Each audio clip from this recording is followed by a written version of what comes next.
So time is a legal fiction, and therefore longevity is a legal fiction. And as I said, you don't want to be the oldest person in the room per se. You want to be the happiest person in the room. So I want you to forget about longevity and think about your life in terms of health risk reduction.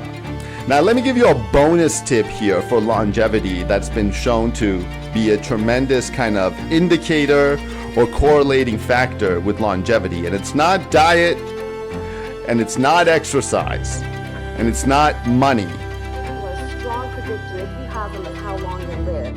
And then something that surprised me, something that's called social integration. This means... And your brain will not know the difference, but having meaningful relationships is the goal here in terms of longevity and a healthy lifestyle.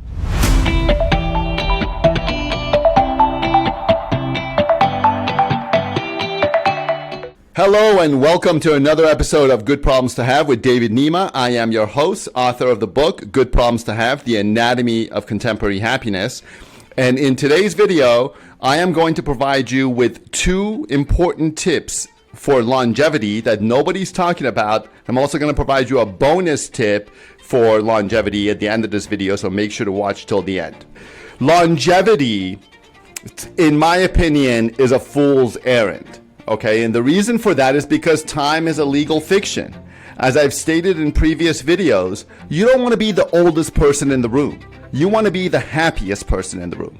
Okay, and a lot of these kind of tips and tricks for longevity that are in the marketplace, they're completely meaningless because no matter how old you are, you're not ready to die.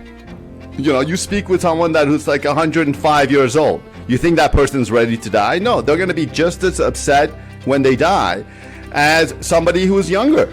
Okay? So time is a legal fiction, and therefore longevity is a legal fiction. And as I said, you don't want to be the oldest person in the room per se. You want to be the happiest person in the room. Okay? So longevity by itself is a meaningless objective. I think it's like I said, I think it's a ruse. It's something that marketers use to sell product.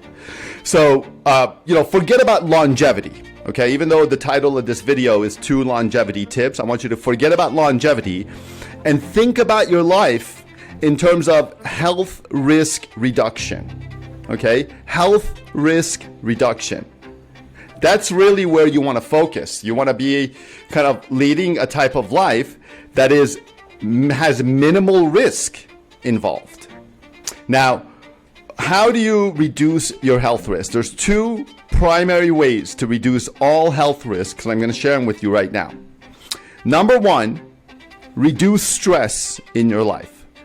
Stress is the leading cause of most health problems in the world. Okay, and my opinion to you here, my advice to you, is to reduce stress at all costs. Okay, one way of thinking about reducing stress is by increasing happiness. Now, there's a lot of things that can cause stress, and we try to address most of those in Good Problems to Have in terms of techniques to achieve contemporary happiness in modern society, to achieve happiness in contemporary society. So, but reducing stress is one of the top factors for all health risks that someone can suffer, leading to, I guess, an earlier death, so to speak, right? So if you want to live longer, reduce stress in your life.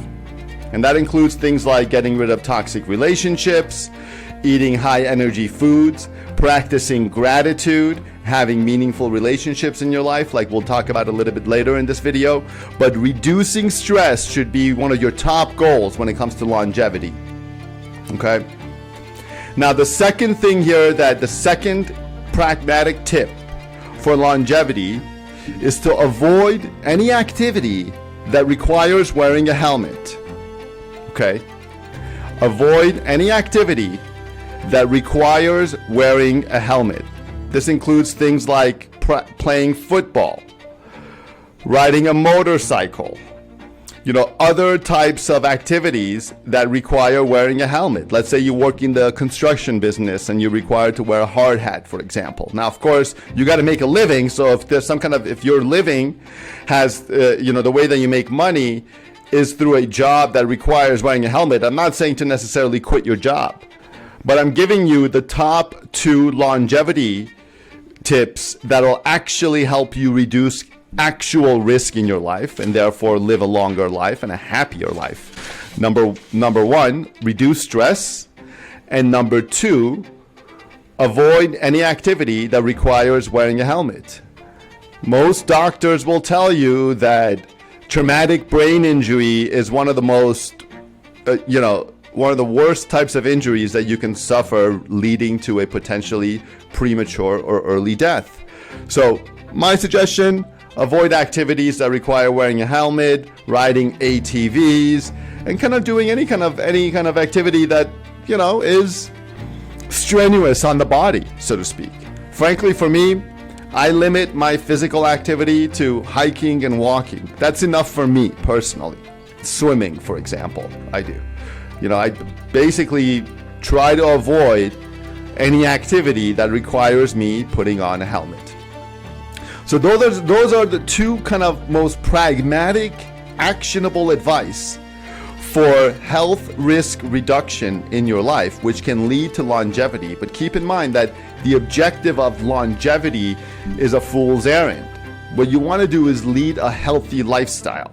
And you can lead a healthy lifestyle by reducing stress in your life and avoiding activities that require wearing a helmet or otherwise protecting your brain, so to speak, right? Throughout your daily life that you're going about. Now, let me give you a bonus tip here for longevity that's been shown to be a tremendous kind of indicator or correlating factor with longevity. And it's not diet, and it's not exercise, and it's not money. But studies have shown that one of the number 1 factors to longevity is having a rich social life. How I discuss it in chapter 5 of the book under wealth, which is having a lot of social capital, having a lot of friends and family. Really what it comes down to is having meaningful relationships. Here's an intriguing fact, and getting towards the top predictors are 2 features of your social life. First, your close relationships. These are the people that you can call on for a loan if you need money suddenly, who will call the doctor if you're not feeling well, or who will take you to the hospital, or who will sit with you if you're having an existential crisis, if you're in despair. Those people, that little clutch of people, are a strong predictor, if you have them, of how long you'll live. And then something that surprised me, something that's called social integration. This means how much you interact with people as you move through your day. How many people do you talk to? And these mean both your weak and your strong bonds. So not just the people you're really close to who mean a lot to you, but do you talk to the guy who every day makes you your coffee? Do you talk to the postman? Do you talk to the woman who walks by your house every day with her dog?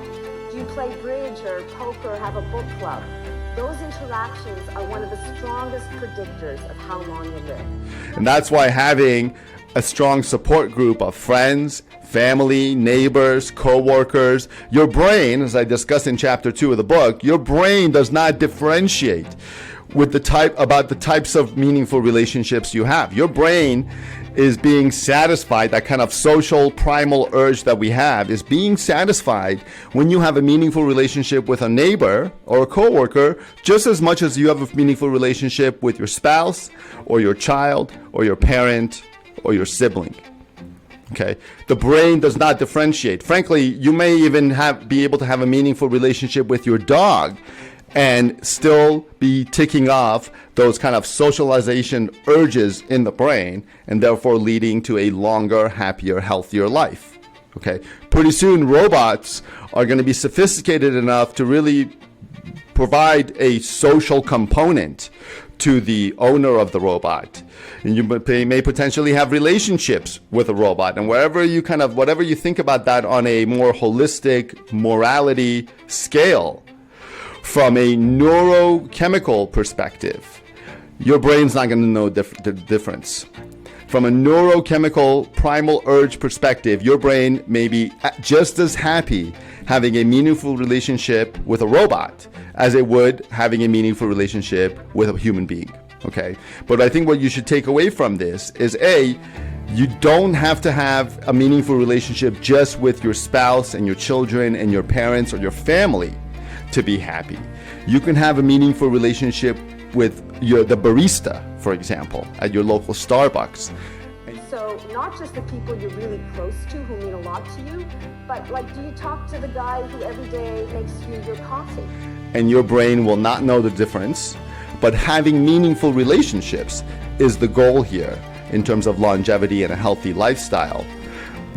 So that's the important kind of pragmatic to-do action. And of course, like I said, you want to avoid stress and you want to avoid activities that can potentially cause injury to the head and neck. Okay? So those are 2 pragmatic tips for longevity or health risk reduction that I don't think anyone is really talking about. Okay?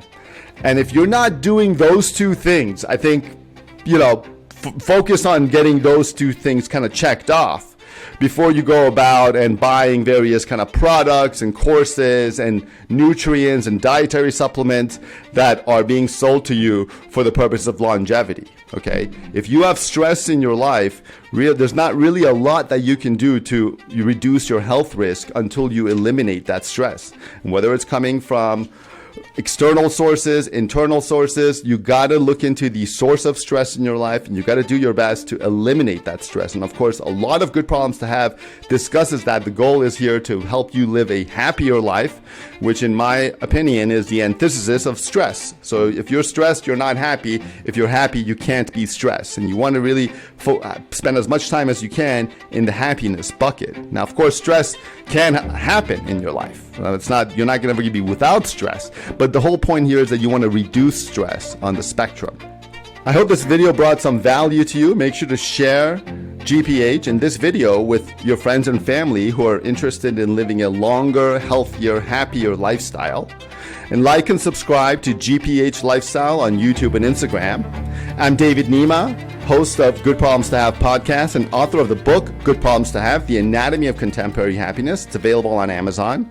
And I'll see you guys in the next video.